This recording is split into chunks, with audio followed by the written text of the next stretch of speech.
2020 meeting of the Carroll County Planning and Zoning Commission. Can we establish a quorum, please? Morning. Ms. Cheatwood? Here. Mr. Hoff? Here. Mr. Canali? Here. Mr. Wathers? Here. Mr. Soyson?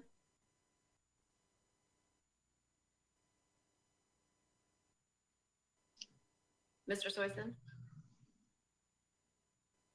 Here. Ms. Kirkner? Here. Mr. Gosnell? Commissioner Rothstein? Here. Secretary Eisenberg? Here. Mr. Chair, please let the record reflect that 7 members are present and we do have a quorum. Thank you. So now let's stand for the Pledge of Allegiance. I pledge allegiance to the flag of the United States of America and to the republic for which it stands, one nation, under God, indivisible, with liberty and justice for all.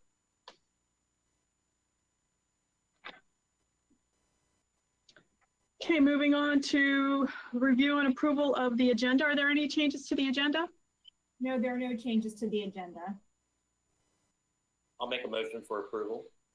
This is Jeff. I'll second it. Okay, all in favor? Aye. Aye. Okay, so moving on to the review and approval of the minutes from the November 17th and December 2nd meeting. Any changes?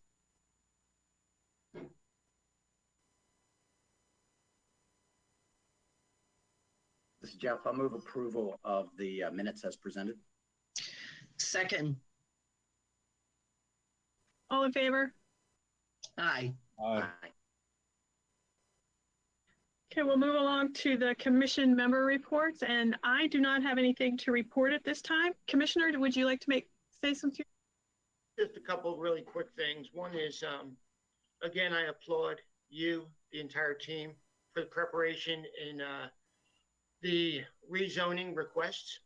It allows us, the commissioners, to perform our work sessions very efficiently. As we're working through them, we have another work session this afternoon with the intent of making preliminary decisions during the work sessions. And then during open session, we will make our final determination on the rezoning requests. You know, they say the prior preparation prevents poor performance. I really believe that in this case, the community outreach, the community's involvement, engagement, and your involvement and engagement with very candid, clear thoughts help us a lot. I'd be remiss if I don't continue to say safety, wear the mask, keep distance. We've got to get through this, and we will get through this during this holiday season. Wishing everybody that is celebrating a very happy Hanukkah and a very Merry Christmas as we move into Christmas next week. And last but not least, continue to shop local.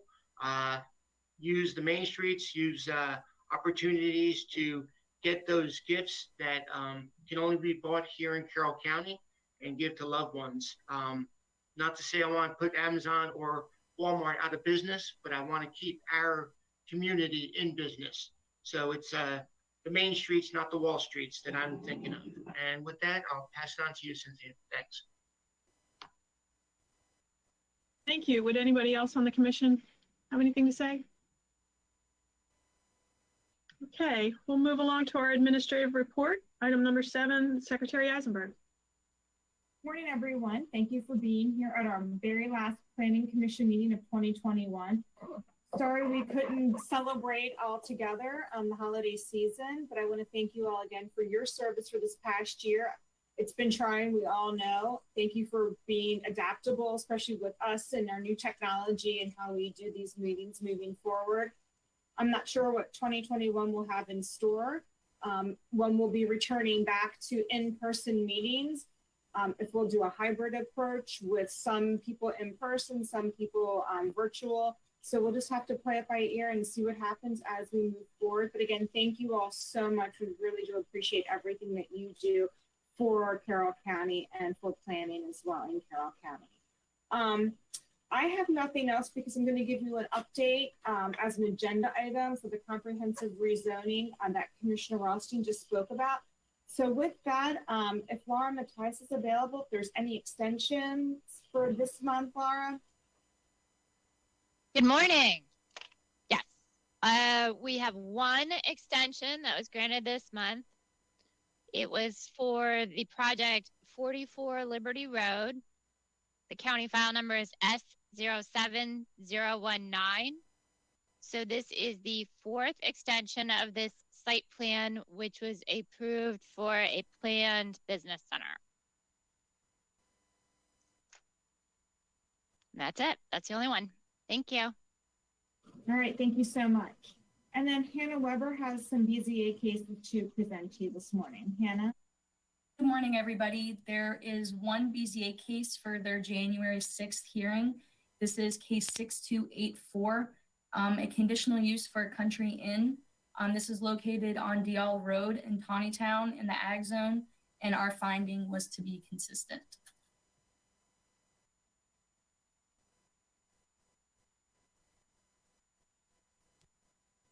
All right, there are no questions for Hannah. That's all I have for my administrative report this morning. Hey, Cynthia, I apologize real quick, since Hannah brought up the BZA. A public announcement went out from the county looking for BZA members. We are woefully short, and I just wanted to throw that out here. Those that are, maybe listening to us, that may be wanting to get themselves engaged, we are looking for the appropriate and qualified members to join on to the BZA for 2021. That's all.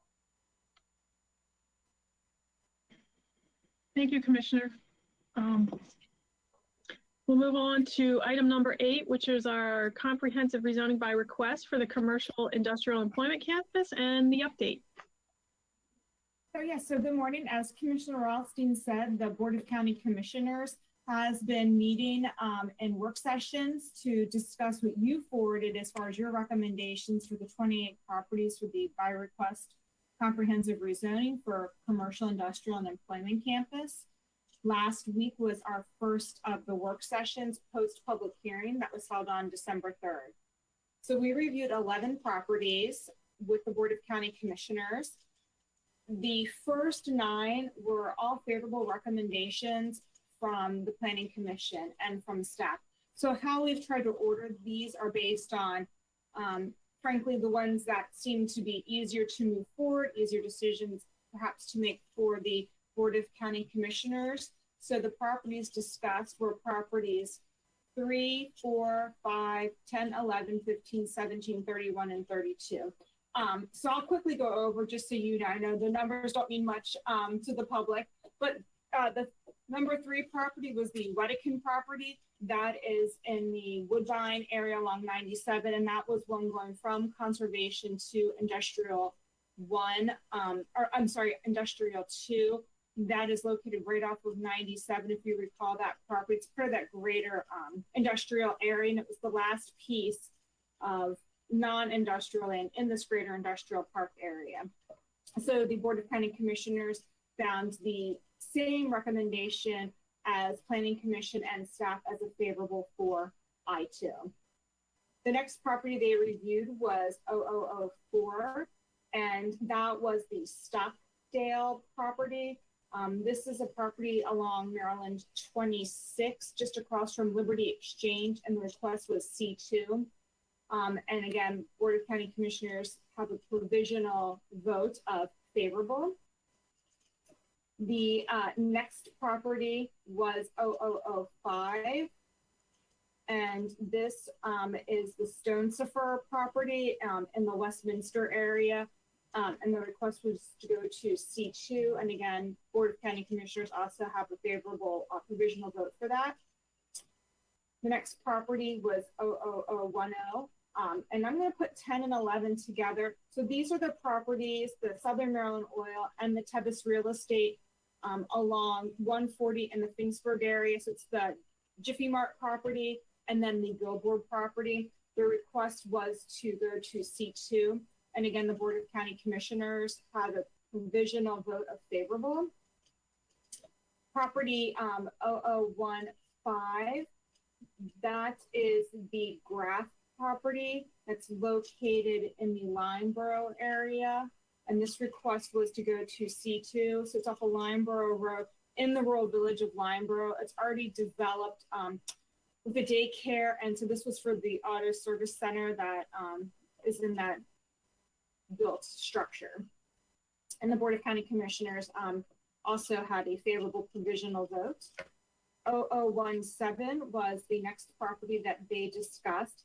And this was the 844 Professional Center condominium on Old Westminster, Old Washington Road, right in the Westminster general area. It's already developed as a professional business center.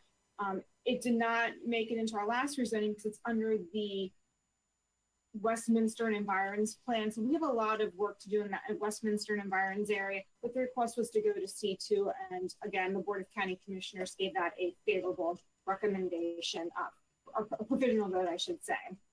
Then the last two properties are pretty much side by side, 0031 and 0032. These are properties located along the south side of Liberty Road.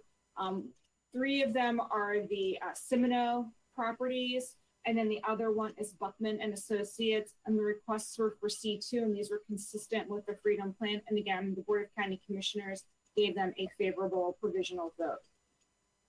The two unfavorable provisional votes, which follow along with Planning Commission and staff recommendation, was 0022, and that property is the Boak 4 LLC. That property is located along 97 on the east side. It is north of the Westminster and Environs area, and the request was for C2 on that property. It is currently a church on that property, which is a permitted use in the ag zone. So the Board of County Commissioners also gave that an unfavorable provisional vote to move to C2. And then the last property that they discussed was 0027. This is currently the North Carroll Community School, and the request was for commercial 1C1. And again, the Board of County Commissioners as well as Planning Commission had an unfavorable for that property as well. So those were the first 11 properties that they discussed. And again, they fell in line with what staff and Planning Commission recommended. Today, as Commissioner Alstein said, we are going over 9 more properties with the Board of County Commissioners.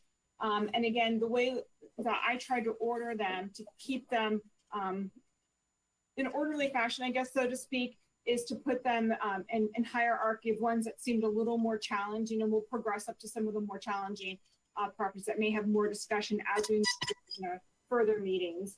So we will be talking today about property 24, which is the Kiker property, which is at the intersection of 32 and 97, and that request was for C2, as well as the Legacy School, which is in the Eldersburg area, that is also with the Delaney property. Those were for the Employment Campus District request. The Delaney properties owned by the Board of County Commissioners. Then we'll be talking about, just forward here on my list, sorry. MAD properties, which is 0014. This property is located on the south side of 26, just outside the Winfield Rural Village. This was one that the Planning Commission ended up giving a favorable recommendation for the C2 request. Another property that we'll be discussing today is 97 Crab House LLC, or Maryland Mallet, which is 0020, and that's along 97, and the request is for C2. And then we'll be talking about properties 7 and 18. So 7 was Playtime Corporation. The request is Ag to C1, and this is on Old Westminster Pike, in between Westminster and the Finksburg area, and that request is for C1. as well as 0018, which is Melvin Laney property. And that request is a split zoned parcel of ag and conservation, and the request is for the entire property to be an I2 or heavy industrial. We'll also be discussing 0019, which is Gems Investment LLC. This is one that Planning Commission gave a favorable recommendation for the reduced boundary. It's located in the Finksburg area on Old Westminster Pike and Maryland 140. It's kind of at that little point where the two roads converge near the reservoir and the bridge. And then our final property of discussion today with the Board of County Commissioners is 0028, or the Beatty property. And their request is to go from I1 to C2. And both Planning Commission and staff gave out a favorable recommendation. And there was also a revised boundary. If you recall, the initial boundary that was in the Freedom Comprehensive Plan was 40 acres. That's been reduced to a 30-acre and slightly adjusted from what the land use designation was in the Freedom Plan. So then our last meeting with the Board of County Commissioners for the review of these properties is next Tuesday, December 22nd. And it's a work session from 1 to 3 p.m. So we are hoping at least to get through all of the properties by the 22nd, and then work with the commissioners to schedule future dates after the first of the year. Are there any questions? I know I just went through a lot of information. Yeah, Linda, a quick question for you. On the website, I was just looking myself trying to find it. Do you have like some kind of like chart that kind of shows like what the staff recommendation was, what our recommendation was, and then what the preliminary, kind of a chart that shows the process through for each of the properties, but kind of convenient in all one chart? Can you tell us where that is, if it is there? Yes, absolutely. So it's under carrollrezoning.org. And it's called, I'm looking at it right now, by request Commissioner Provisional Vote. And then it has the date posted December 9th, 2020. And I'll update that today after the commissioners' discussion and the properties that they will be reviewing today as well. So you'll see, you will see, and actually, Chris, can I share my screen, or control room, can I share my screen? And I'll show you all how to navigate to that. I did just find it. Okay, cool. But yeah, maybe show the others because that's handy.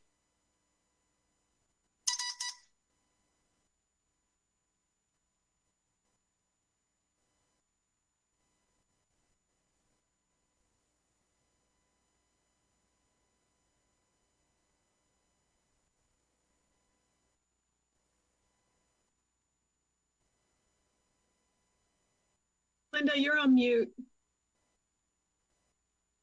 Okay, can you hear me now? I'm sorry, technology. So you click on that link, it takes you to this table. And just as Mr. Hoff suggested, it has the request, what their current zoning is, the requested zoning, the planner assigned, and then follows it through to the Board of County Commissioners. As they make their final votes, we'll be adding that on to the end. So these are the first 11 properties I just reviewed with you are posted on our website. And as I said, I will add the next 9 properties that will be discussed today to this table as well. So the public can see the progression of where each property stands. That's fantastic. That's very helpful to have. I think it's nice because then people can see the process and really, frankly, all the deliberation that has taken place in this process, because it's not like these properties get looked at once. They're getting looked at multiple times. Hey, Linda, one idea is maybe talk to Chris and get a hot link from our front page, to this. Because, yeah, again, I agree. This is, this shares a lot of information that's been done over a relatively long period of time. So we could probably just do a hot link for easy access. I will work with Chris after we are done here today to get that hot link established. Hey, Linda, this is Jeff. Is there any way to give more of a description other than the request number? We think of it as like the Beatty property, but looking at the numbers, I don't know which one is the Beatty property. I don't think from this chart unless I'm not seeing it. No, that's fine. I can go ahead and add in the name of the property. I will do that. Yes. And it's not on this chart. No, I know. I'll add it to the chart. No, that would be handy, Jeff. Great suggestion. No, thank you for that, pointing that out. So the next week you will present the final properties, and then is the next step, is there a public hearing or what's after the final presentation? So, nothing, the public hearing and the public record closed on December 3rd. There, unless the commissioners choose to go out to another public hearing, which could happen, I'll leave that up to them. Maybe on some properties they may choose to do that. But as of now, we have fulfilled all the legal obligations. So it's really up to the commissioners now to have discussions and make a decision on how they'd like to move forward with the remaining decisions. Yeah. No, thanks, Linda. At this point, during the work session, we had this conversation, and at this point, there is no intent to do an additional public hearing. The intent is to complete the 3 workshops, deliberate the best we can during them, and then open session, have the same opportunity and make a final determination. I think we've gathered all the information, or I believe a lot of information, most of the information needed to make the appropriate decisions. So.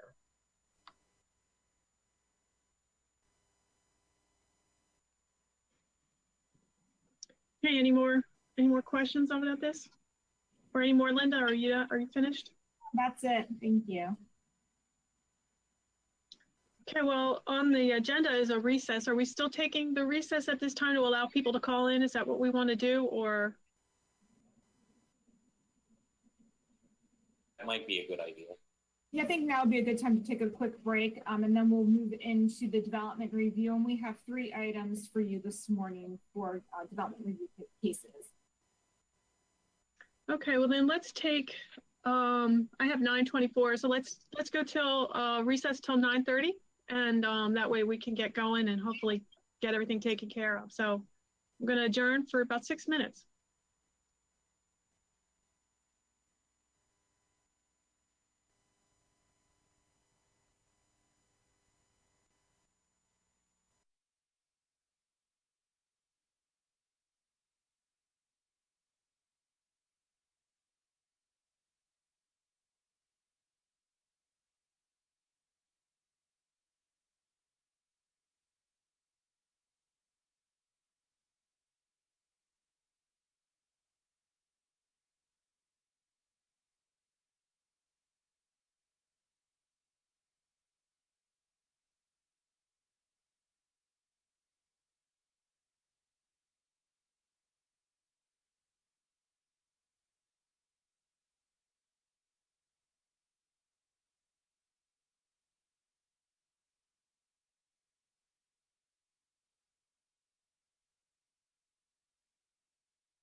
To order our meeting, and we'll continue on with item number 10, the preliminary subdivision plan for P190089, the Ridge at Falling Green. Okay, that passes it off to me. Good morning, everybody. I'm Kirsten with Carroll County's Development Review. I will be walking you through this project, the Ridge at Falling Green. I've got my share screen up now, so let's get that set up. Okay, so it looks like you should be able to see my PowerPoint, correct? Okay. All right, so this is the Ridge at Falling Green, file number P190089. This is a conservation zone cluster subdivision. This project was before the Planning Commission already in June of this past year for a overview for concept review. No actions required at concept review, it's just a review. But now we are at the preliminary approval stage of the project, and the project is seeking preliminary approval from the Planning Commission today for Chapter 155 and Chapter 156 of the County Code. I'd also like to note too that unless the Planning Commission today during this meeting specifically requests to see it again, it will be forwarded to the chair for their approval. We have with us today, I saw Ron Thompson with Vanmar. If you would introduce yourself, and I believe we have Lou Toff here as well, who is the project owner developer. Good morning, all. Ron Thompson, Vanmar. We're the project engineers. Okay, and I do see that Lou is with us. Oh, Ron, you might need to mute yourself until you are ready to speak. We have a little bit of feedback. Okay, and I do see that Lou is here with us as well. If we have questions later on, he looks like he would be available, just is not speaking right now. In any case, again, we're here for preliminary approval of this project. It's a conservation zone cluster subdivision. They're proposing 7 lots here at the end of Falling Green Way. This is in the southern portion of the county off of Route 27. We'll bring you back there again. 27 is here to the west. The site is here highlighted in orange. I also want to take the time now to note that the site is highlighted in orange. That's the subdivision. On the eastern side of the subdivision, it's parcel, I believe parcel 1 of this property. It's a 2-parcel property. Parcel 1's under development for a off conveyance, for 2 off conveyance lots. That is not part of this subdivision process. We are talking specifically about the 7-lot subdivision here. I just wanted to mention that because it is shown and pretty clearly on the plans that we'll be seeing here in a second. So again, the plan is to extend the publicly maintained Falling Green Way, which currently ends in a temporary cul-de-sac, and to bring it 760 feet here to the east, ending in a new permanent cul-de-sac. That has not changed since the original plan. I mentioned that we've seen this before in the overview in June. So that plan itself has not changed. What has changed is that the cul-de-sac has gotten wider. They're showing a 100-foot cul-de-sac here. That is in response to some discussion that was held at previous meetings. The community has interest in contacting the Board of Education to see if this new cul-de-sac would be possible to serve as a school bus stop. The developer has gotten information from the school board and has accommodated the physical needs. It's our understanding that that follow-up would be on part of the community, possibly the developer. In any case, it's not part of the subdivision process, so I did want to bring that up. So again, we're showing the cul-de-sac here, a new publicly maintained road that will be deeded to the county. 7 new lots off that publicly maintained road. Each lot will have their own driveway. These are all single-family homes. The lots range in size from 1.4 acres to 1.9 acres. That is what is allowed per the conservation cluster subdivision section of the code. You are able to reduce the size of your lots by putting the difference into an open space easement. So that is what we see here. We see lot sizes that are smaller than typically allowed in the conservation zoning district, with the difference in size allocated as an open space easement. And you can see that open space easement down in this region here. This dashed line represents the border between the resulting lands and the open space easement. This again will just be an open space easement. This is not being deeded directly to the county in ownership. It is an easement. In addition to being in the open space easement, you'll notice that there's some forest here as well, streams and wetland, a pond. These regions, almost the entirety of the open space easement will be captured in environmental easements. The forest is all going into forest conservation. In fact, there's forest conservation covering all of the woods in the open space easement. And I also wanted to note as well that there are some woods that come out of that easement. However, those are not going to be in a easement.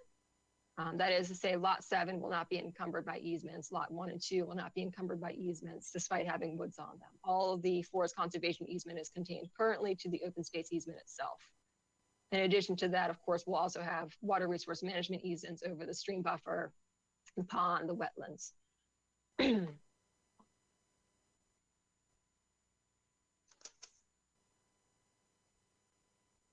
As you can see here, a little bit more detail on this one.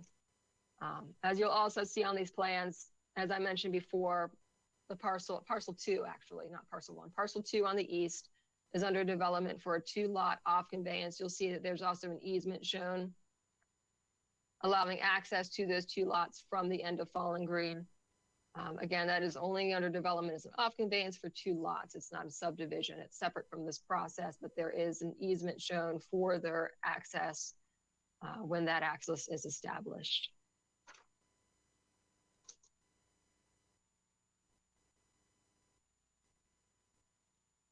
So at this point, this is seeking preliminary approval.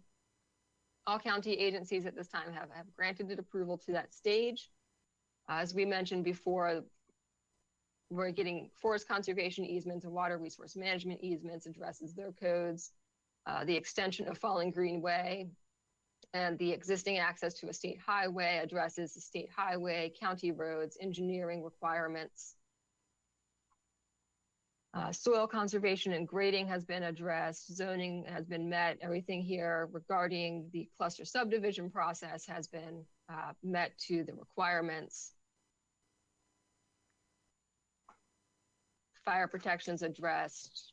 Planning has issued memos stating that it does comply with our current master plans. Health department, this whole region, this property and neighboring properties, it's all private water sewer. There's no public water sewer in this location.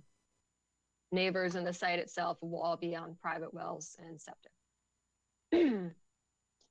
And regarding chapter 156, everything is up to par: fire, police, EMS, schools in this area. This is Mount Airy. There's no issues with schools at this time or foreseeable in the future as far as chapter 156 addresses it.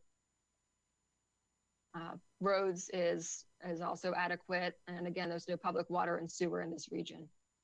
So as far as chapter 156 goes, this is all adequate. And again, chapter 155, at this time, county agencies have approved the plan as it stands. So at this time, they are seeking preliminary approval for chapter 155 and chapter 156. And unless the commission wanted to see it again, it would be forwarded to the chair for their final approval. If there were any questions for me or about the plan for the developer or the engineer, I'd be happy to take those now. I just want to ask a few questions just to follow up on some of my comments from when it came to us before. Just for clarification, the open space, these lot owners, will there be some kind of easement for them to access that open space for recreation and enjoyment, or how is that going to work? So the way that the code reads for cluster subdivisions and the conservation zoning district is different than what is applicable for a residential cluster subdivision. That is to say, the residential cluster subdivisions do have a provision that requires it to be the open space to be allocated and available for public enjoyment. The conservation does not have that same clause. The conservation clusters are, they allow properties like this to allocate regions that are otherwise unavailable for use, essentially, to be preserved. And in this case here, this is steep slopes in this area, steep slopes, wooded, streams, everything's going to be under environmental easements. There will essentially be no room and no availability for quote unquote public enjoyment of the site. But again, cluster subdivisions and the conservation zoning district do not have that same requirement. So it's not a requirement. So in No. other words, that's a little strange, awkward thing of the code. So there is no requirement for that open space to be publicly available. So it's kind of a weird way to get there, but it is what it is what you're telling me. Right. The code for residential cluster subdivisions certainly does have that provision that does require it to be available when you're meeting those certain requirements, but that's not true also for conservation zoning district. Well, regardless, I still think the cluster is a superior approach here. So, but that is a little bit of an awkward difference between the code. It's something we might want to keep in mind as we work through the residential code, because I think it's kind of awkward that we're claiming there's open space, but in reality, the open space is unusable for, the residents of the subdivision, which I think is a little awkward. I mean, it's per the code. I get it. It's fine in this particular case, but I think it's something that when we're working on the residential text going forward, is something I think we should take a look at, because I think it's a little odd. So I just make note of that, Linda, that when we get there, that's something I think it's just bizarre. Why are we going to call something open space if it's not usable to anybody but who owns the property? You understand what I'm saying, Linda? Is she there? Yes, I'm here. Yes, I do understand what you're saying. Yeah, so if we could maybe look at that down the road, I'm not suggesting we do anything here, but I'm So saying, this will come under the conservation district. I mean, we can also look at that for the residential portion. This is conservation zone, so we can Right. look at both. And that would be something too, as we bring those zoning changes to you, can be discussed too at that time. yeah, I'm just saying, I just want to note that. And then everything got worked out with the way the temporary cul-de-sac is being removed. It was having a big impact on lot 14. And we had some discussions about that last time. All that got worked out between the developer and the property owner. Because basically, with that temporary cul-de-sac being removed, that land is now going back to lot 14. Is that not correct? Correct. That is the way that it's built in when the temporary cul-de-sac is established. Back when the original Fallen Green subdivision occurred, provisions were put in place regarding when this returns back to, when it's removed. It's temporary. It's built in that way. So and that easement on there will revert back. Okay. Correct. That's the whole point of the temporary cul-de-sac. It's not going to be the same here. This is, as you can see, the property lines end here. This is a permanent cul-de-sac. They're building it that way from the get-go. This was a temporary cul-de-sac. You can see the property lines for lot, I believe 14 is what you said, extend into where the cul-de-sac used to be, so that it was put into place by deed that this was going to be reverted back to them. And I know it's not under our purview, but the two off conveyances, I'm assuming, are both going to be over 6 acres. Is that correct from your understanding? Let me get, I don't know for sure off the top of my head. I do have the plans here, however. Now again, conservation zoning district requires 3 acres, not 6 but acres. the off conveyances. The off conveyances can be any size. It doesn't matter that they're in the conservation. Correct. However, the zoning code is still applicable, and the minimum is 3 acres, and they do meet that minimum. One is 3.005, the other is 3.029. Oh, so those off conveyances are not going to be over 6 acres. Okay. Not currently shown on the plans, but they do meet, again, the zoning requirements. Okay. I was just curious. Okay, thank you. Mm-hmm. Absolutely. So I have a question. The open space easement is located within the resulting lands. What are the resulting lands? Are those basically undevelopable now? Well, the resulting lands is essentially the property that exists right now. If you want to think about it, this is the resulting lands just with a different without that name yet, right? So this is the resulting lands. They're taking 7 lots of subdivision up here. And what they're going to have left over will be what is here currently, just minus this section and those 7 lots. That is to say, yes, they would have the ability to construct a dwelling on that site. That is not restricted by what they're doing here. This is currently already allowed to construct that building. They could do that today, right now, if they wanted to, and then proceed with the subdivision to build the 7 new lots. So there's nothing restricting them from coming in and putting a house somewhere over here. Of course, anything that's within an easement would be off limits, but the rest of the site here, per their own schedule, could be eligible for a building permit for a single family dwelling. Okay, thank you.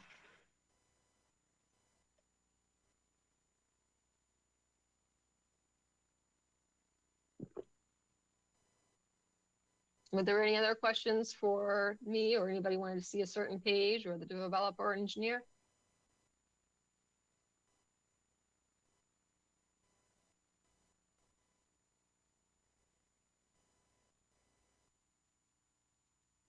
Okay, well, again, this is seeking preliminary approval for chapter 155 and 156. And if the planning commission had interest in seeing it again in a final level, you'd have to mention that now, otherwise it would be forwarded to the chair. Okay, thank you. So we need 2 recommendations, one for chapter 155 and 156. So we do not need to vote on forwarding it to just me for the final, to the chair. I'll make a motion that pursuant to chapter 155, that we approve the preliminary plan subject to the 8 conditions that are outlined in the staff report. This is Jeff. I'll second that. And then as a matter of discussion, do we know if any members of the public have any comment on this? Thank you, Jeff. Sorry. Yeah, good point. Thank you, Jeff. Do we have any callers on the line who would like to?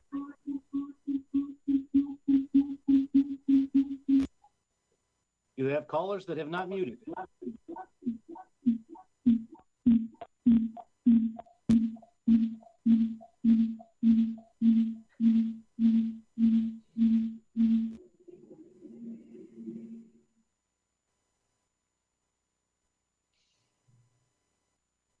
Any callers to make public comment, please speak up.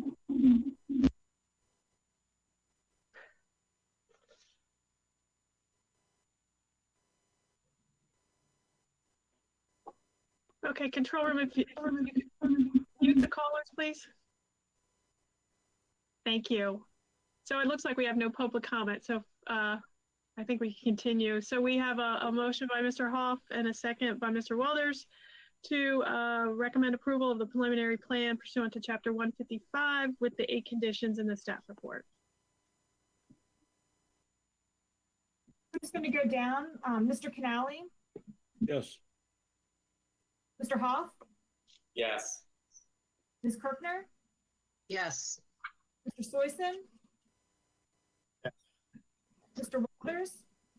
Yes. Please let the record reflect that 5 are in favor of the motion and the motion carries.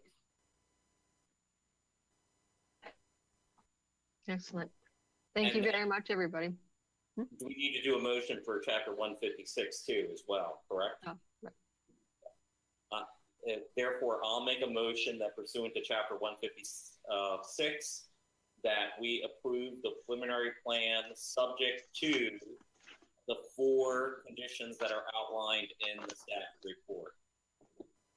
I'll second. Okay, a motion by Mr. Hoff and a second by Ms. Kirchner for approval of the preliminary plan pursuant to chapter 156 with the 4 conditions listed in the staff report. Okay, Mr. Canali, Yes. Mr. Hoff, Yes. Ms. Kirkner, Yes. Mr. Soyson, Mr. Soyson. Yes. Okay, thank you. Mr. Walters? Yes. All right, please let the record reflect that 5 are in favor and the motion carries. Okay, thank you. We will move on to item 11, the special report for OC 200016, the Crowell property. Thank you, everybody. Thank you. Good morning, everybody. Laura Matthias with the Bureau of Development Review. And I am control room. If you could do the screen share for me, please. Thank you. Now, if I can.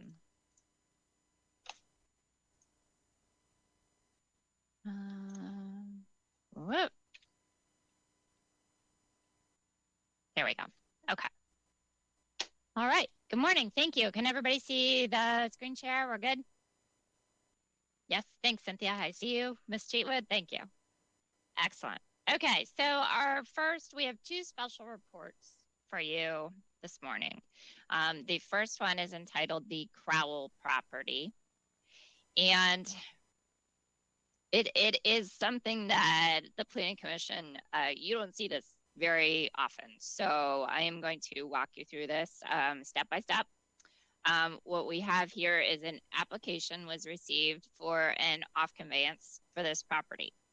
And we do have, I will let our guests introduce themselves. I did see Mr. Schaefer is on. I believe Mr. Lemmerman is on. If you all could please just unmute yourself for a minute and introduce yourself as related to this project.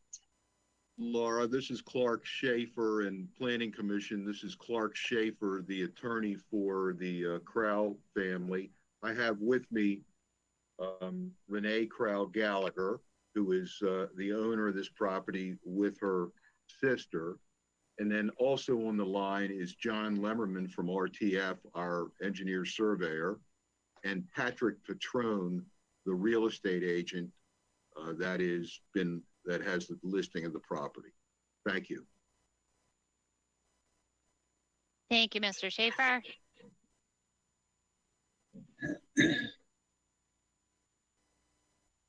Mr. Lemmerman? No?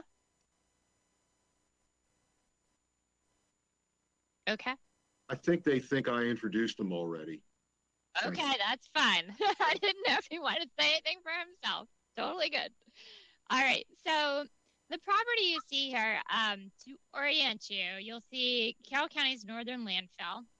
This is Baltimore Pike, Route 140, Old Westminster Pike, and this is Arnold Road. The property is situated right between 140 and Old Westminster Pike. It is split zoned. It is R40 to the west and agricultural to the east. It is just over 10 acres in size, about 10 and a half acres. And as I said, this is kind of a unique scenario. So an application was submitted for an off conveyance. And as you all know, off conveyance, subdivision, they both result in division of a property. Simply the processes are different for these two types of divisions that are created. So the code specifically calls out that when there is any division of land involving a new street or involving property identified by the county as part of a planned public project, that falls under the definition of subdivision. Okay, so interestingly enough, there is on our Carroll County Master Plan an extension of Arnold Road, which comes straight through, continues Arnold Road out to 140. Okay, so not only subdivision, but major subdivision, the definition in our code also addresses the planned major street. And it says under major subdivision, a division of property which creates, involves, or is contiguous or in the path of a planned new road, street, or highway. That is the definition for major subdivision. So per the code, when Development Review received the off conveyance application, we went back to the developer and the attorney and said, per our code, this would be considered a major subdivision process to create the two lots that they're looking to create. Okay. Now, additionally, here's where the Planning Commission comes in. So under subdivision control in our code, chapter 155.020, and I'm going to read this entire section of the code because this is why we're here before you today.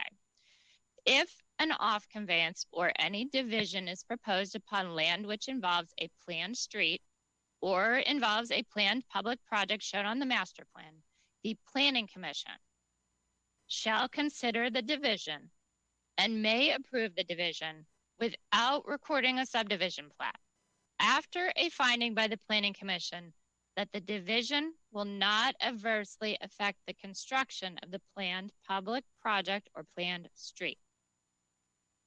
So this is what brings us before you today.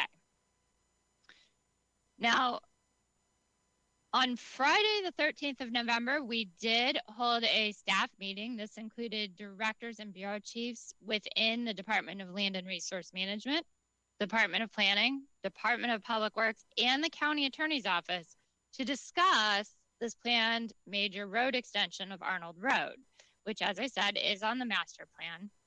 But all of these heads came together to discuss the direction of this. All of the departments and the county attorney's office did agree that this particular extension through this property will not be pursued by the county. So as such, staff will not recommend a reservation or dedication in the approval of the division of the property. Okay. So the owner's attorney has requested that the Planning Commission consider and approve the division without the recording of subdivision plat, which equates to processing the off conveyance by finding that the division will not adversely affect the construction of the planned public project or planned street. Okay. Laura, before you go on, can I interject a question? Because you referencing this meeting. Yeah. Why was that determination made? Because I'm kind of the philosophy that I understand why Clark and the developer wants to keep this as an all conveyance, and I totally respect that and tend to agree with that avenue. Though if it were me, just looking at it raw without your additional knowledge, I would be thinking, why would we not allow them to process it as a off conveyance, but also still reserve the ability for that road to come through it one day, especially if it's shown on our master plan. I hate getting rid of roads. Why is that determination being made at this point in time? So Dan, the determination was not made to remove it from the master plan. So just to clarify, okay, it is still on the master plan. We cannot do that. That would have to go through the appropriate process.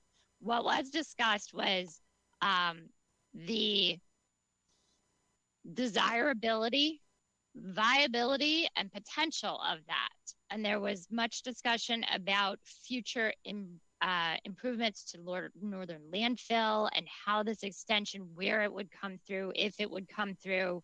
And every person in that meeting landed on that it's not in the CIP. It is not something that is going to be pursued. So while we do still acknowledge it on the master plan, and what staff is looking for is a representation of that on the plan to acknowledge that it is on the master plan, we would not recommend a reservation or a dedication for that at this time. But if we don't reserve it and it's still on the master plan, how do we go about getting it back if we decide we want to pursue it at some point in time? That's what my issue is. Laura, do you want to interject? Go ahead, Linda. Yeah, so Dan, we did work closely also with State Highway Administration and the City of Westminster. So this is on the plan for the Westminster and Environs Plan. This will be a plan that we will be reviewing again shortly once we get through the comprehensive rezoning issues.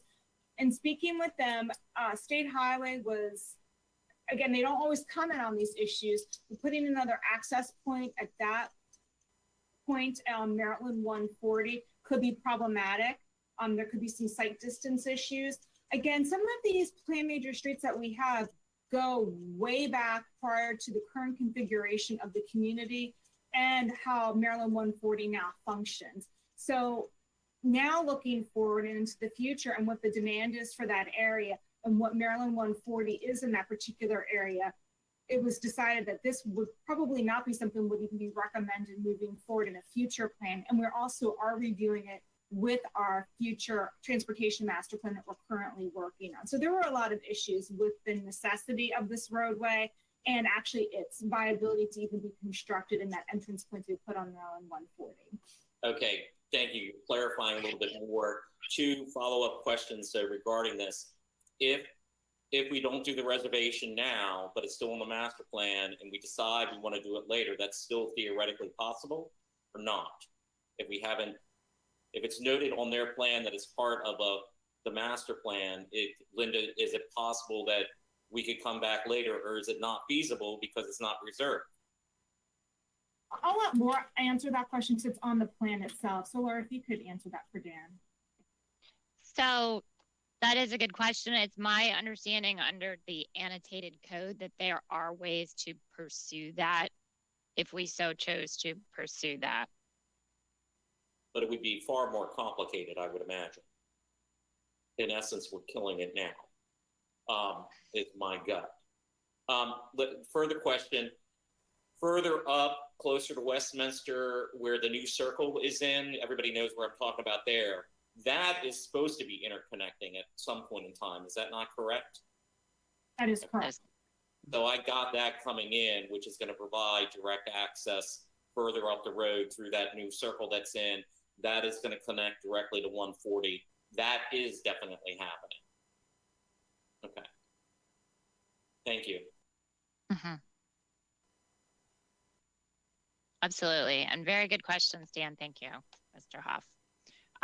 So the off conveyance that came in, again, we're not reviewing the specifics of the divisions of the property, simply looking at what's being proposed in relation to where Arnold Road intersects Old Westminster Pike. So 2 lots of off conveyance on the western side of the property are proposed.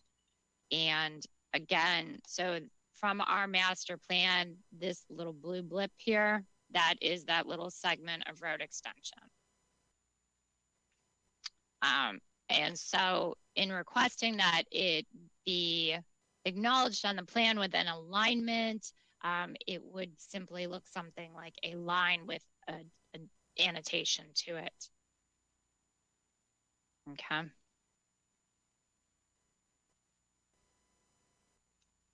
Oh, sorry, last one. So again, I think we've covered all the grounds on this.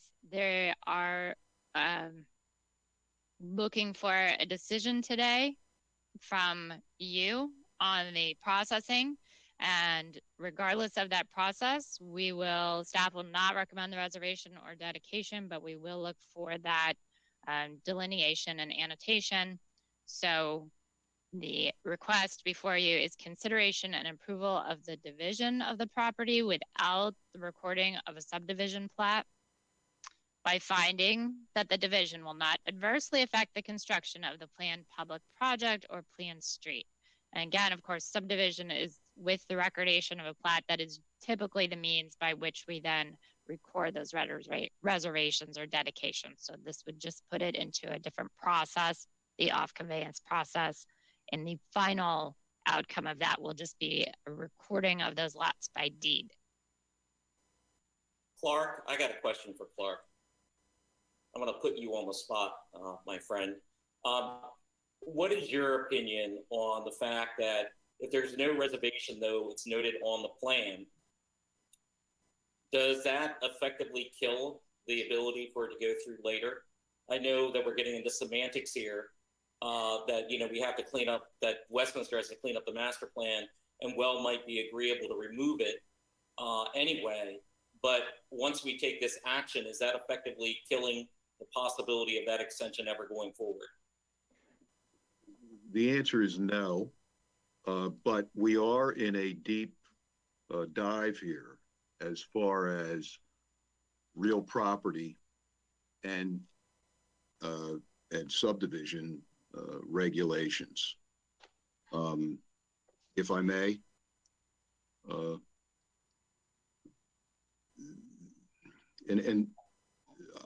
I'll address, I guess, that question directly or indirectly and directly. The fact of the matter is that government is not allowed to simply draw a line on a map, and then when somebody comes in to develop that property, require that property owner to either deed over, dedicate, or this interesting word, reserve the property.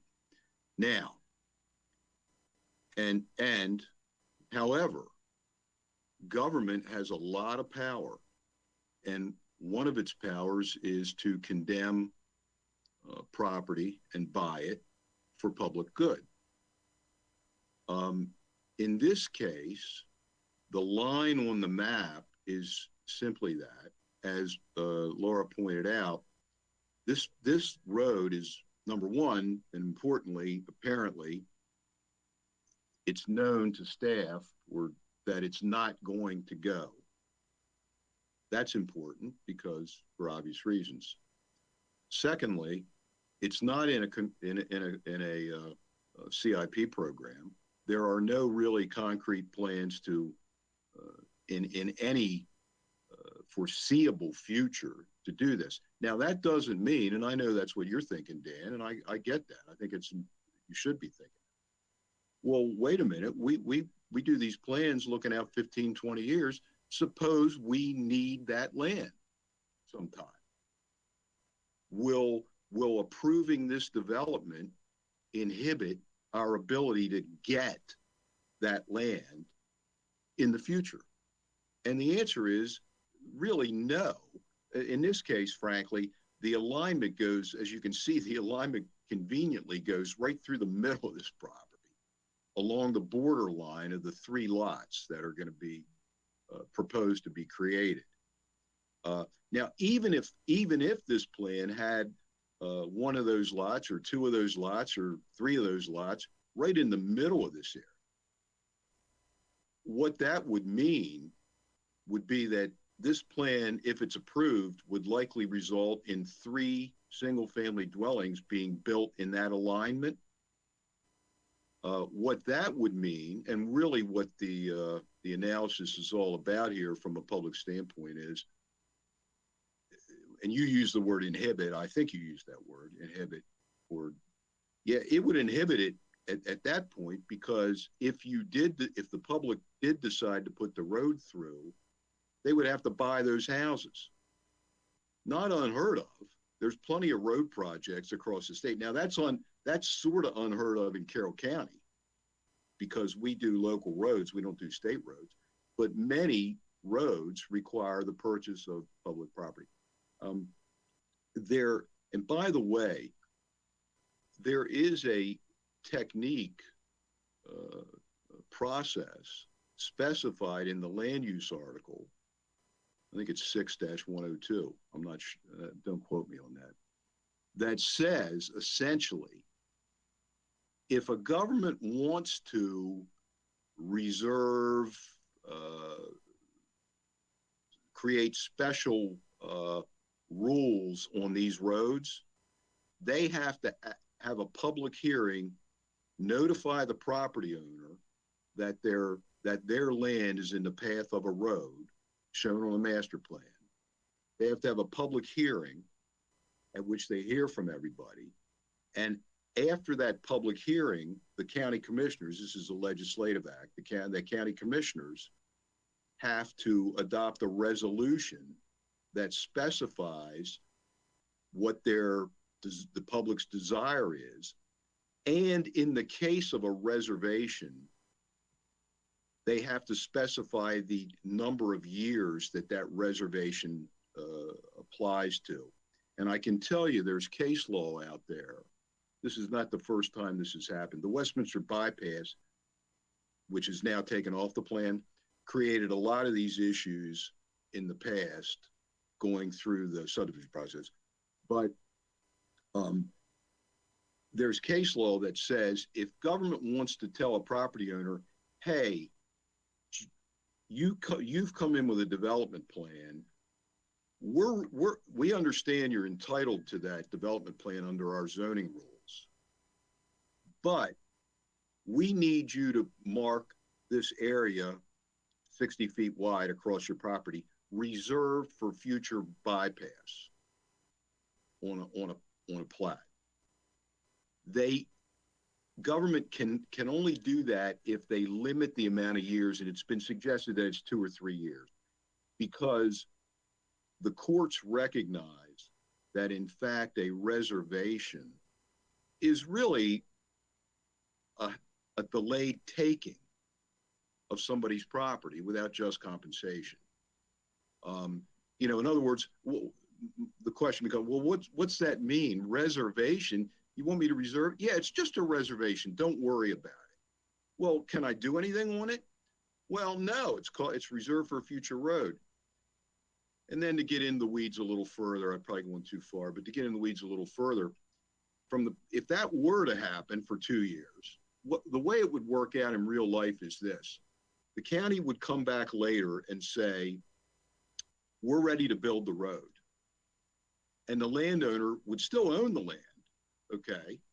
But it would have been marked reserved, and presumably the landowner would have agreed to that designation in order to get his or her lots out. And the county would say, and the landowner might say, well, I'm not deeding it over to you. I still own it. And you would say, but it's reserved. And then you would say, well, then we're condemning it. And then your appraiser would come in and say, this land isn't worth much. It's marked reserved on a plat. And that may be a winning argument. I don't know. But that's how it works out down the road. In this instance,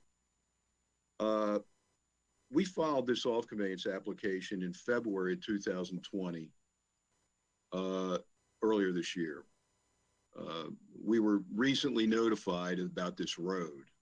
And then, you know, we understood that the staff needed to evaluate it. We're pleased that they came to the conclusion that there was no need for a reservation, a dedication, etc. That would be the only reason, if there were such a need, that would be the only reason to require a subdivision plat. As you know, these off conveyances are strange animals. They're unique to Carroll County, and they have their own little history.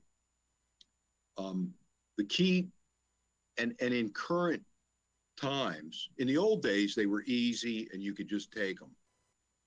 Nowadays, they're almost equivalent to the subdivision review process. As Dan, I know you know this. You've got to meet the environmental codes. You really have to do almost everything you would have to do to subdivide. The only difference is you don't record a subdivision plat. So the only reason to require a subdivision plat in this case, because that road's shown on a plan, would be to address or deal with this reservation dedication.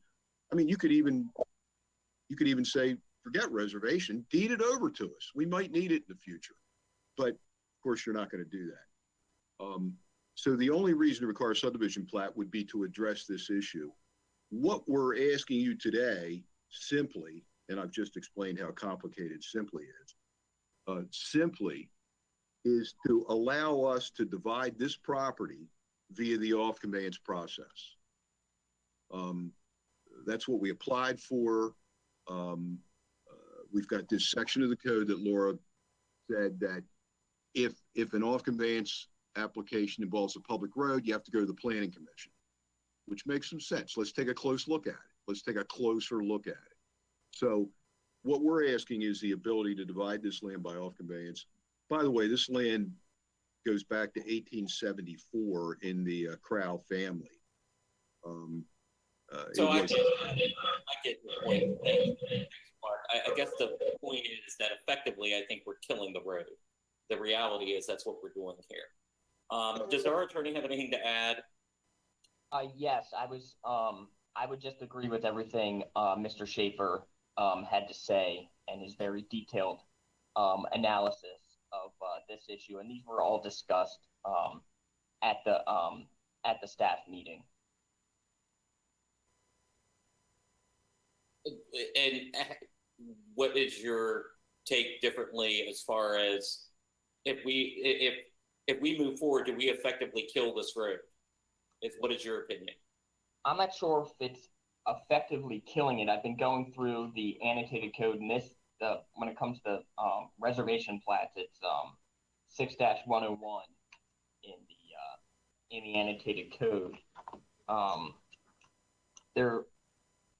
Again, I've just been reviewing this during Mr. Clark's conversation to see what sort of options are available. But I think, from the county perspective on just the future acquisition of this, it was discussed through the various agencies that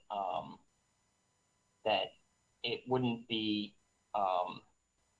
practical, might not be the right term, but there were a lot of issues with this road at this particular property with sort of geographical issues, topographical issues that were all kind of discussed and looked at. But yes, I think by moving forward this way, it makes it harder for the county to come back and say that, to get this road back, so to speak.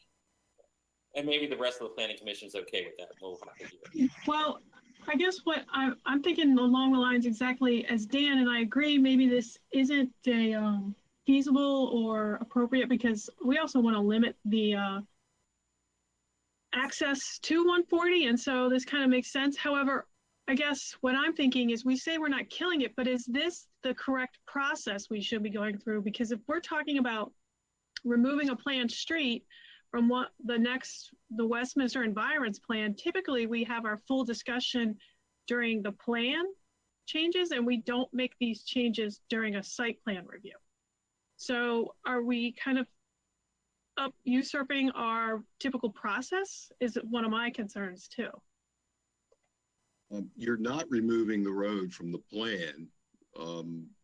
Right, I get all that, Clark, but we're still, like Dan's saying, in the staff report does say that if we do this, we will likely remove it during our review of that plan. However, it seems like we're going in the wrong process. The reality is, Clark, we're effectively removing it. And in reality too, we could say it's a subdivision and we reserve it now. We could force that issue. I'm not saying I'm for that, but the reality is all the things you say, we could easily say it's a subdivision plan. There is a major planned street here. You move forward with the subdivision process. And I get some of the other things you say, but that's the reality. We could also go that direction here. I'm not saying we should, but that's on the table. Dan, if you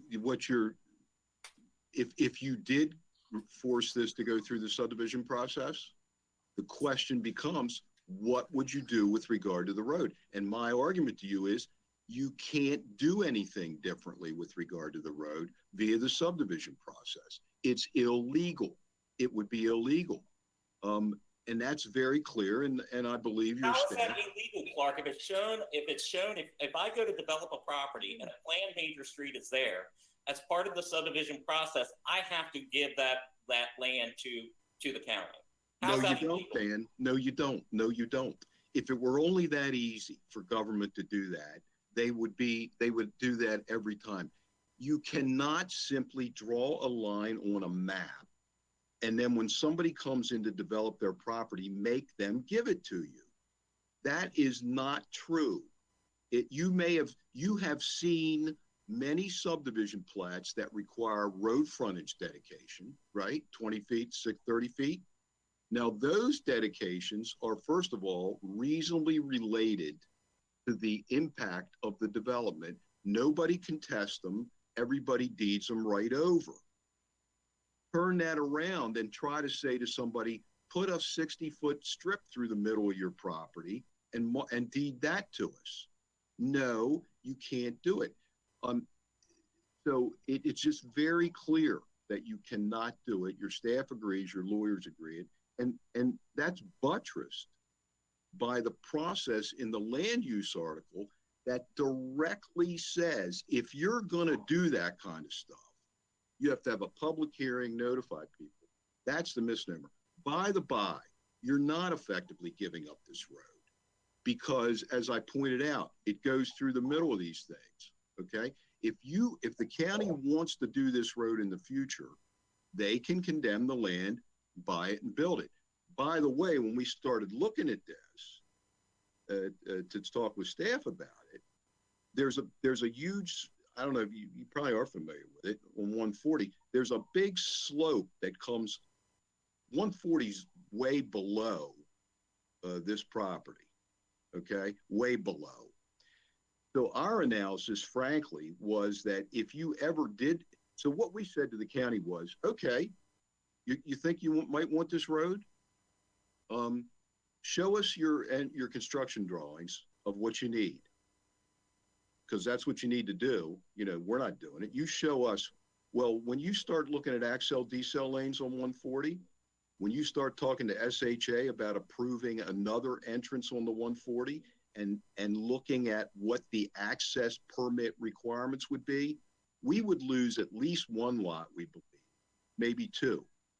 So aside from being impractical that it would ever go through, and I know that you may, yes, it's possible that 30 years from now, 20 years from now, this would be a major acquisition by the county to try to require this dedication or reservation. So anyway, I beat that dead horse. It's Okay, Clark, we've heard, I have a question for Linda too, because, okay, maybe it is impractical and we would change it. However, we still have the right to make you go through the subdivision process. And so I'm going to ask Linda, what is the difference by doing it the off conveyance way or going through the subdivision process? I mean, since we're doing it by off conveyance, does that mean it does not come back to us as a site plan review and subdivision would? What is the difference between the two? Actually, I would defer that to Laura, and then I can talk to you too about the comprehensive process. So Laura, if you can take that, and then we'll talk about. Sure. So correct. If you're correct, Ms. Cheatwood, if it goes through a subdivision process, you're more than familiar with all the subdivision plans that would be before you. This is 2 lots. It's a minor, so you would see it typically, but the code is saying that with that plan major street, it becomes a major subdivision. So therefore, the full commission sees it just like is our typical process for any other, more 4 lots, right? 5 lots, 6 lots. You just saw Falling Green. It's the same major subdivision process because of that planned major street. Okay. So, and just to, yes. And so the end result there is the plat recordation.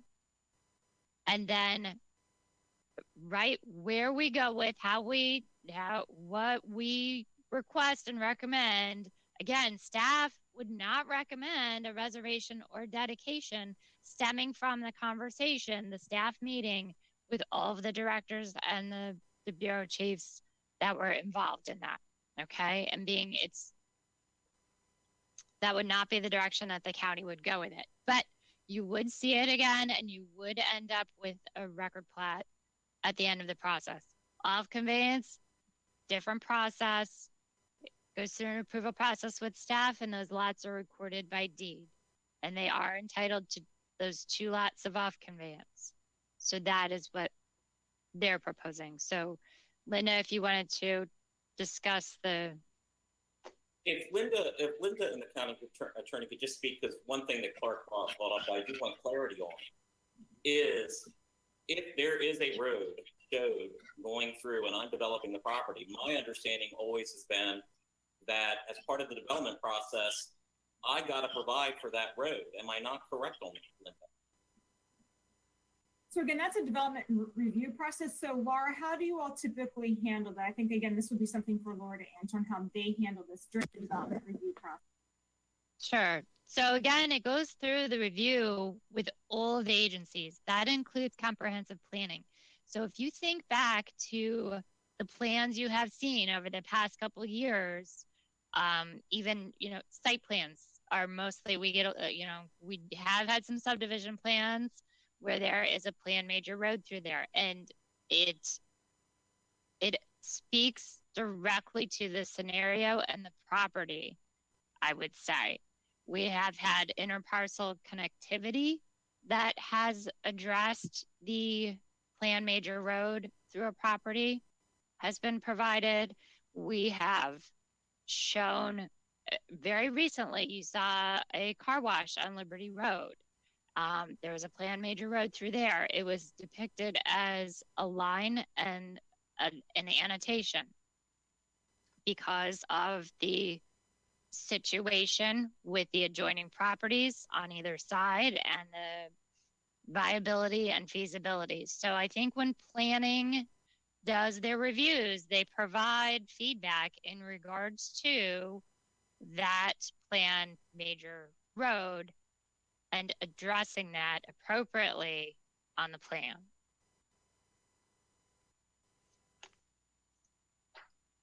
And that is correct, Laura. That is how we move forward with these. I would say from a planning perspective, is this ideal? No, but what we are doing to acknowledge the comprehensive plan is that you are putting that line on the plat as it moves forward in the process.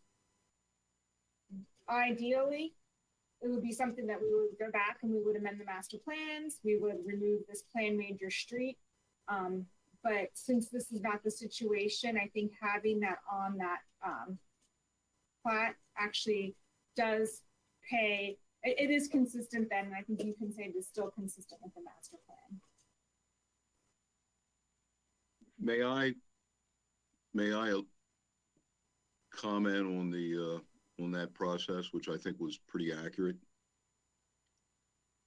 I'm familiar with the car wash, and that is a decent example. There's not many examples of these big roads, but what happens is that when you see a road on a plan and somebody submits a development proposal for that land, is that a process starts where government seeks to accommodate its interest, namely that road, with the developer's interest.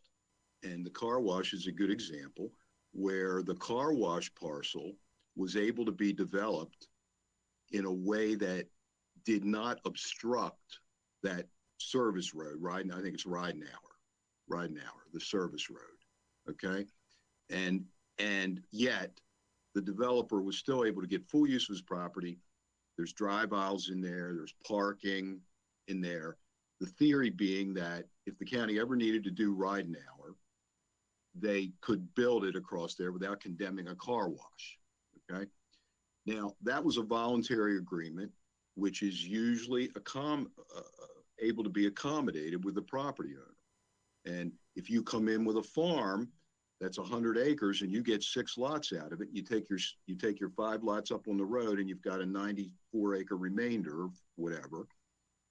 Most of the times that property owner will say, "Go ahead, I don't care. Mark a 60-foot area through the middle of the remainder. I'm building the house somewhere else. It doesn't matter." But, and again, getting back to the car wash, if the government thought that in exchange for an approval of that car wash, it could require the developer to build Ridenhour Way across his or her property, they would have tried that. They couldn't and didn't do that because they know what their rights are. And they knew that the development of that car wash was not the reason Ridenhour Way needed to get constructed. Now, if you were doing a 400-unit development down there, you probably would be justified in telling the developer to build Ridenhour Way or maybe build another. So that's the disconnect. So that's what happens here. In this case, if you were to force, and I think you just heard this indirectly from your staff, if you were to force this developer, property owner, to go through the major subdivision process you would be creating a major hassle and hurdle and somewhat significant expense for the developer. And you would not be achieving any governmental goal, because that major subdivision process would not result in a deed or dedication or a reservation of this land. It would merely, you would not get that out of that. All you would get is requiring this property owner to go through a major hassle. I submit. I understand what you're trying to say, Clark. We're getting really technical and in the weeds here. So I guess we'll wrap it up. You know, the big question is, effectively, we're killing the road. Is the rest of the planning commission okay with that? I mean, because in reality, that's what we're doing. It sounds like staff is okay with that. We kind of got really in the weeds, and I apologize. That's partly on my fault, because this is sort of an interesting discussion, but you know, the reality is, what does the rest of the planning commission feel about the fact that by making this move, in theory, we're not totally killing it, but I would argue that we're effectively pretty much killing it. This is Jeff. I appreciate this conversation a lot. I enjoy constitutional issues and takings conversations and all those sorts of things. I do have a proposal that we take just a practical approach for today from a problem-solving standpoint, and that is, my understanding is this is a planned major road extension. This line on the map is going to stay a line on the map if we do what the petitioner asks. Although practically speaking, Dan, I think you're probably right. But the reality is the line stays on the map for now. I think looking at the standard we have before us, it says that we shall consider, so we have to consider this, the division, and we may approve it without recording a subdivision plat after a finding that the division will not adversely affect the construction of a planned street. Nobody's interested in building this street. I think the standard is easily met today. And so my sense is that we exercise our discretion in favor of approving it without a subdivision plat, because it's going to cost a lot more money and take a lot more time, and it's a lot more complicated. And practically speaking, I'm not sure that it would serve any purpose.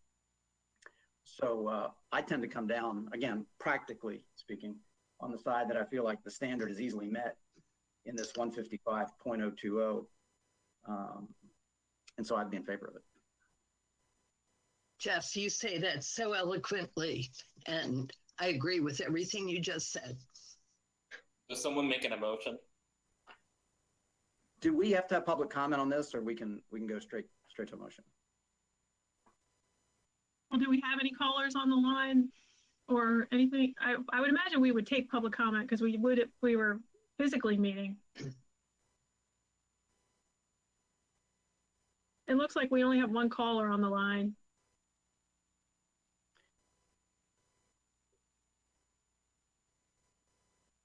I would say we don't have any public comment at this time. John, did you want to speak before we make a motion?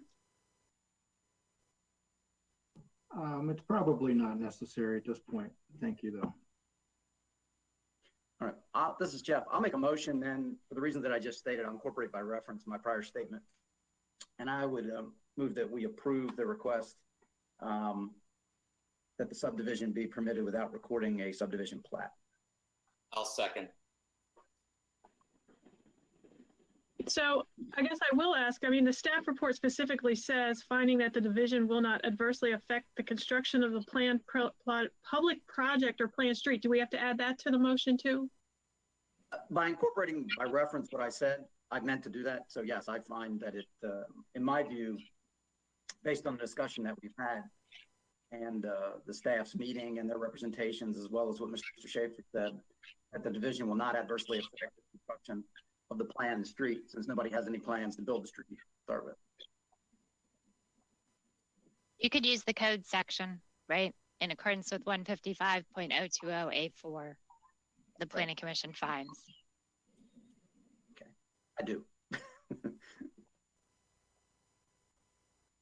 All right, Mr. Dan, do you Canal. want to renew your second, given the clarification there? Yes, I second.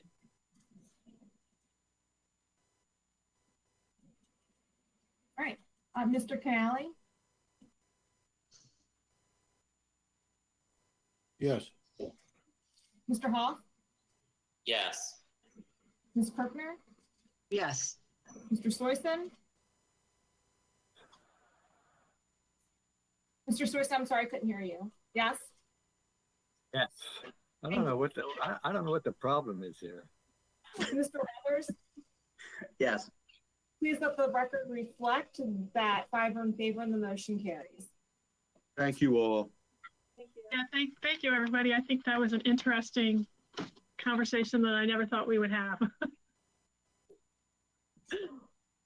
Yeah, and actually, it's pretty thing because we've been talking about a planned major street that's going through one of our rezoning. So I'm pretty interested to see how this line in a plan comes to fruition.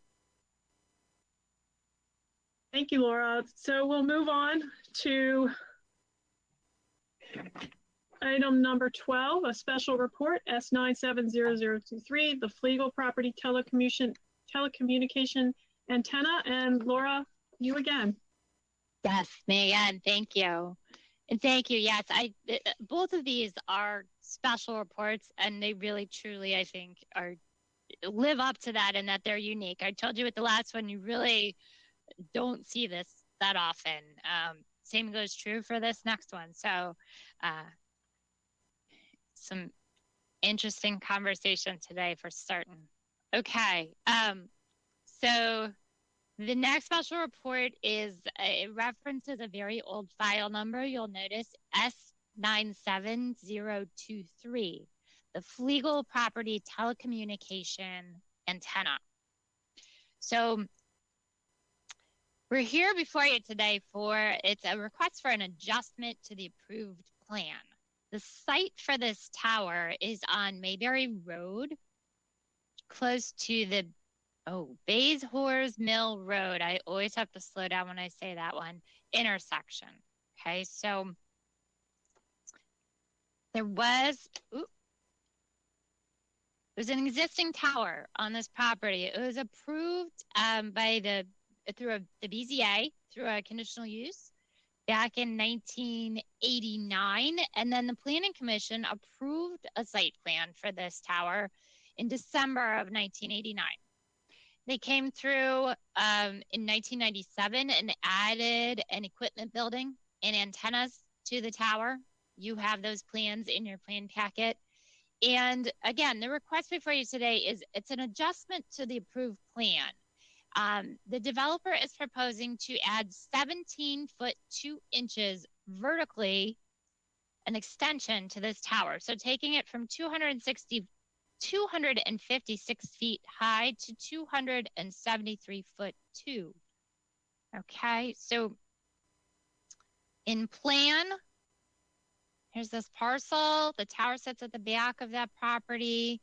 And here's an elevation showing that extension. Now, process-wise, the commission chair, so Ms. Cynthia Cheatwood, has chosen to decline to exercise approval authority under Section 8 of the Administrative Rules and has requested that this come before the full commission for their approval.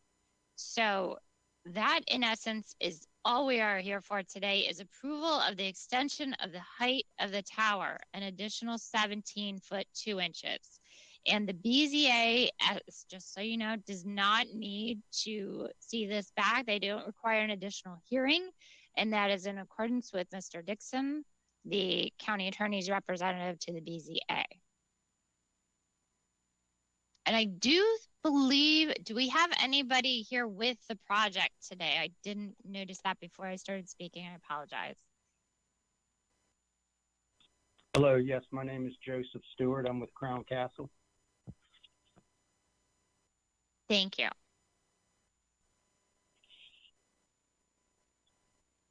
Laura, do you have anything? Is that it? As far as that is it.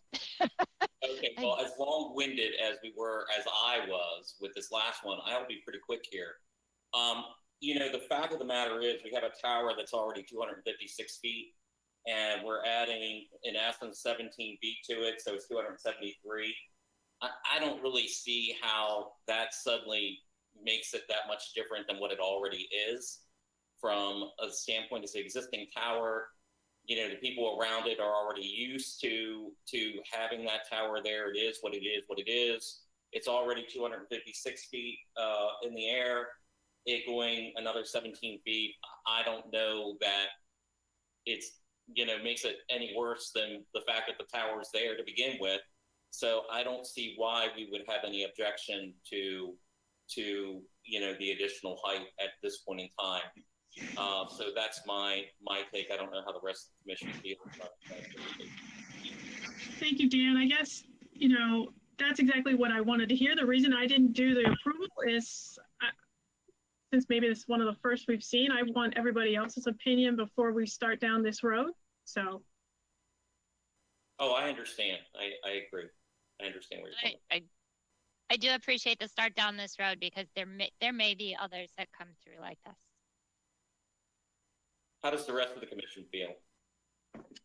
I agree with you both. And I think if anything, we want a process that ultimately we're comfortable with, because we're probably going to see other towers doing the same thing, given that people are working from home and people are trying to have school from home and all of those things. So if we can do things that don't unnecessarily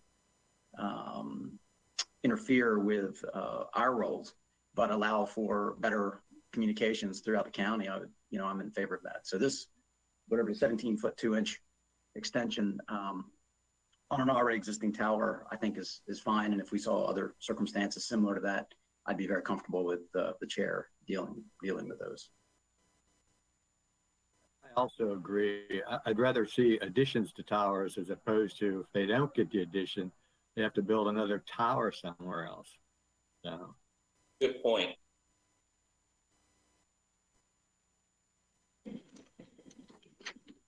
Yep, I'm good with it. I'm good with it also. So do we need some kind of motion for approval?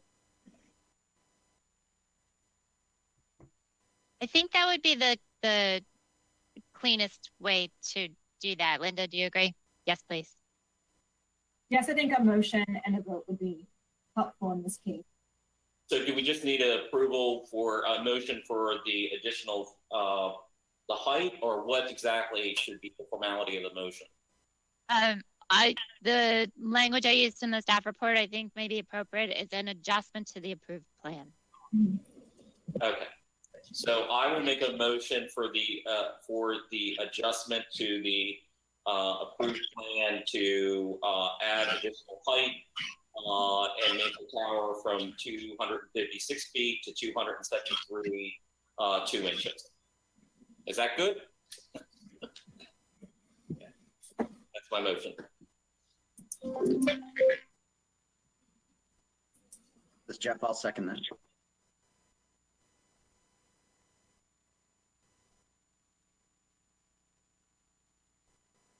Linda, do you want, are you going to do a roll call vote? If you want to say motion in a second, I'll go ahead and do the vote. So we have a motion for Mr. Hoff and a second by Mr. Welders for approval of the request for modification for S970023. All right, Mr. Canali, Yes. Mr. Hoff, Yes. Ms. Kirkner, Yes. Mr. Soyson. Yes. I heard you this time. Good. All right, Mr. Walters. Yes. All right, please let the record reflect that 5 are in favor and the motion carries.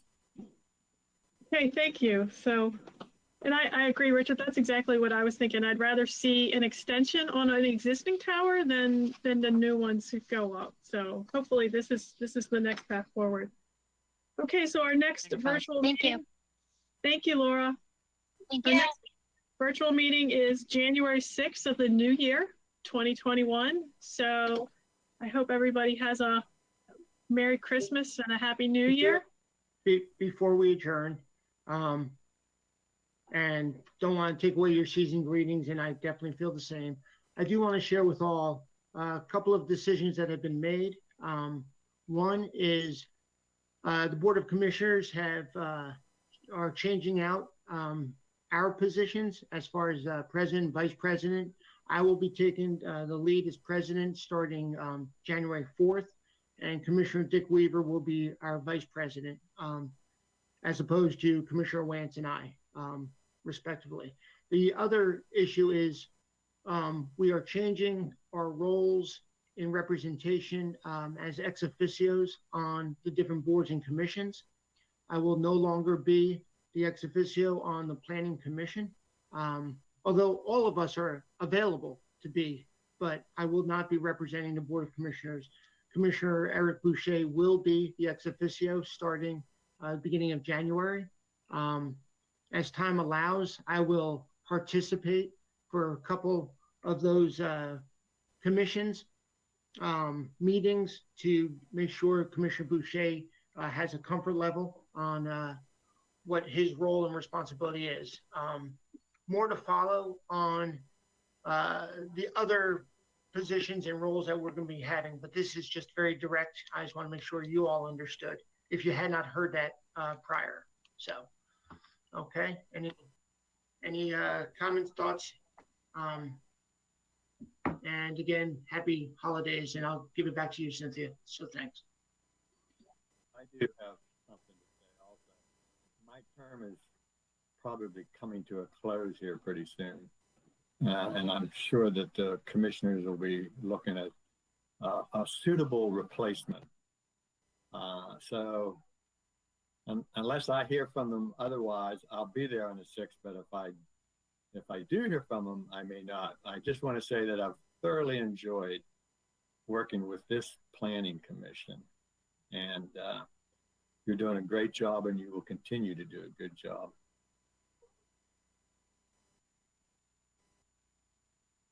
So, wow, this is Jeff. Two things. One, Commissioner Rothstein, it's been a real pleasure having you as the ex officio. We've really enjoyed your interests and passion that you bring to this, and the open communication back and forth. It's been really nice. And just at a personal level, I can say I've very much enjoyed having you on our commission. So it's been a pleasure. Thank you. The other thing I want to say is, Richard, it's been incredibly rewarding having you serve as our chair, or vice chair and chair, and getting to work with you. And I particularly enjoy some of the more intense debates we've had, particularly when I was sitting next to you, and we would take contrary positions, and you would make your argument and I'd make my argument, and then you'd lean down and you'd quietly say, "You're not going to support me on this, are you?" And I would quietly say no. And other times, yes.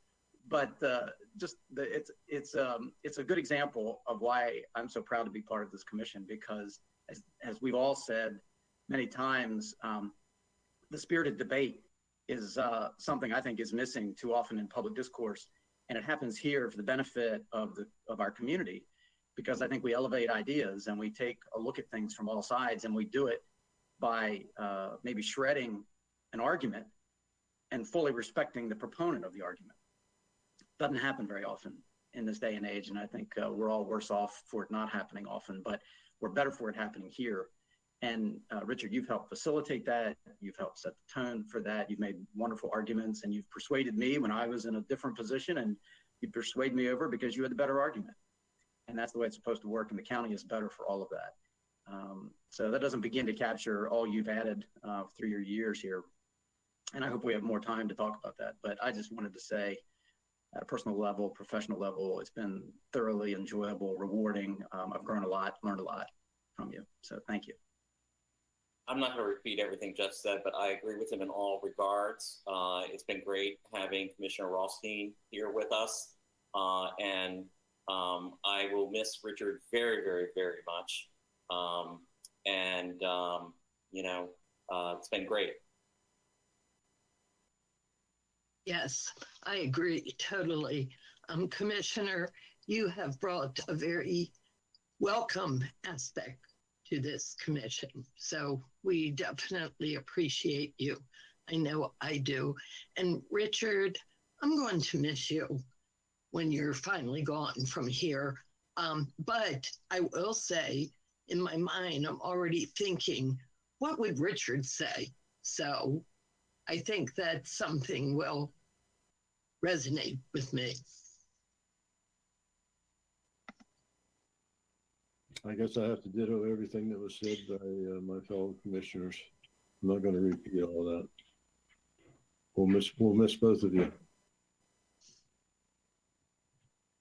Yeah, thank you, everybody, and thank you, Commissioner, for everything you've brought. Thankful for speaking up and basically giving us an indication of really what the commissioners are thinking. Sometimes we're wondering that and don't necessarily get that point of view. And also to Richard, it'll be very weird to come to a meeting and you're not there since you've been here since I started. So, wow, thanks to both of you. I think the county's very lucky. I think we've got a lot of dedicated people, highly intelligent that are doing this. So.